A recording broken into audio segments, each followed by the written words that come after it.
The first time I saw her photograph, it was pinned to a corkboard in the precinct.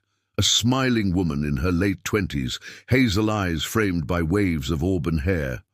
Clara Hartman, a bartender at the Pine Tap, a dive bar on the outskirts of Cedar Grove, Washington.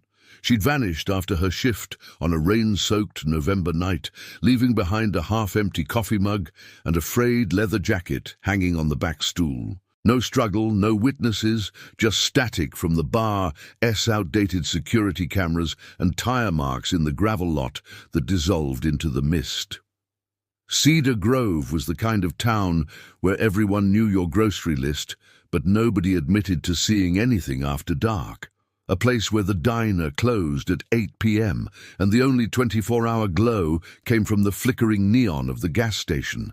The kind of town where disappearances weren't supposed to happen, until they did. Her phone, recovered from the dumpster behind the bar, told a quieter story. A series of deleted texts from an unknown number, time-stamped 9:03 p.m. the night she vanished. Meet me at the old mill. Bring cash. No follow-up, no context. Just those 7 words, etched into the metadata like a ghost. The mill had been abandoned since the 90s, its skeletal frame looming over the riverbank, half swallowed by blackberry thorns. We combed it for days, found nothing but rusted machinery and the sour tang of wet rot. Then there were the regulars, the ones who haunted the Pine Tap's sticky vinyl booths. Marcus Vale, the bar's owner, a bear of a man with knuckles scarred from a lifetime of bar fights. He'd hired Clara 6 months prior, called her reliable, quiet, kept to herself. His alibi was airtight, poker night at his brother's farm, 12 miles north. But his eyes lingered too long on her photo when he thought I wasn't looking. Then there was Ryan Cole, a mechanic at the auto shop next door, late 20s, grease under his nails, and a habit of leaning over the bar to fix the tap whenever Clara worked. He'd been cited twice for public intoxication, once for trespassing at the mill. His truck was spotted idling near the river that night, though he claimed he'd been hunting raccoons.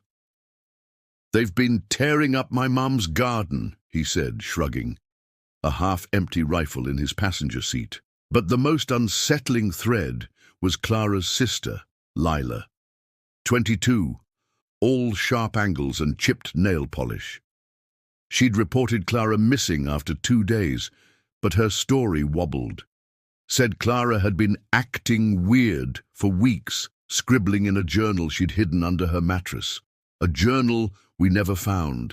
Lila's phone, though, a cracked iPhone with a glitter case, held photos of Clara's bedroom, taken the day after she vanished. Drawers half open, bedsheets stripped, like someone had already torn through it. The rain didn't let up, neither did the silence. A week in, the case bled into the woods.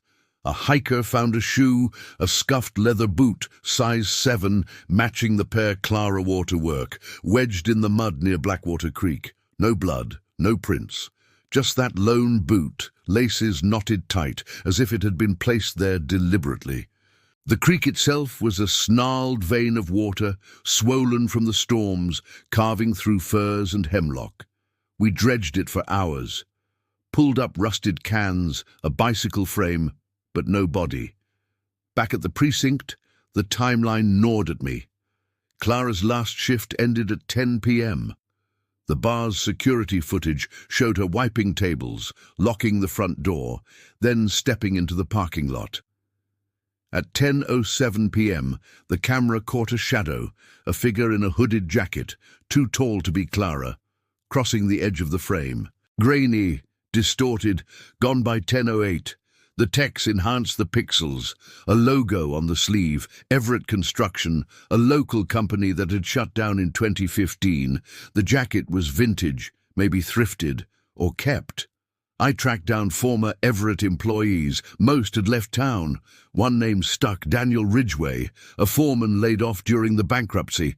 His record was clean, but his ex-wife mentioned a storage unit he'd rented, Unit 14B, at Cedar Grove Self-Storage.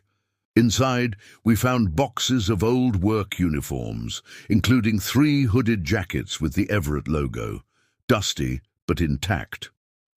Ridgway claimed he'd forgotten about the unit. "Haven't been there in years," he said. But the padlock was shiny, newly replaced. Then came the phone records. Clara's unknown number traced back to a burner, purchased at a gas and go 30 miles east. The clerk remembered a man in a baseball cap buying it 2 days before the disappearance. "Paid cash," he said. "Didn't look local. Sketch artist drew a face, nondescript, forgettable. A ghost in a gas station." Lila Hartman started showing up at the precinct, not for updates, to ask questions. "Why aren't you searching the mill again?" she'd demand, fingers tapping the front desk. "What about Ryan? He's creepy. You know he's creepy." Her insistence felt rehearsed, deflective. When I dug deeper, her bank statements revealed a $5,000 deposit 2 weeks before Clara vanished, from an offshore account. "It's a student loan," she snapped. But her eyes darted to the exit. The pieces didn't fit. Not yet. The break came on a Thursday, 13 days after the disappearance. A fisherman reeled in a backpack, navy blue, waterlogged, zipper rusted shut. Inside, Clara's wallet, her ID smudged but legible, and a keychain from a motel in Spokane. The Tall Pines Inn, room 212, paid for in cash, under the name L. Hartman. The motel was a crumbling stucco building off the highway. Room 212 smelled of mildew and cigarette ash. Under the bed, we found a spiral notebook, Clara's journal. Pages warped from humidity, ink bleeding but readable. Entries dated back 6 months. October 12th. Lila asked for money again. Says she's in trouble. Won't tell me why. I gave her $300. She swore it's the last time. November 1st. Saw the car again. Black SUV, tinted windows. Parked outside the bar every night this week. Told Marcus. He said to call the cops. But what if it's nothing? November 7th. They know. They know what Lila did. I can't protect her anymore. The last entry, scrawled the night she vanished, meeting him at the mill. If I don't come back, check the safe deposit box, First National. Key taped under my desk. Back at Clara's apartment, her desk yielded a small silver key. The safe deposit box held a flash drive. Videos, time stamped from August to November. Surveillance footage of Lila Hartman meeting a man in a black SUV, face obscured, license plate mud-smeared. Handoffs of cash, small parcels, a drug run. Lila's side hustle, funding a habit she'd hidden behind manicured Instagram posts.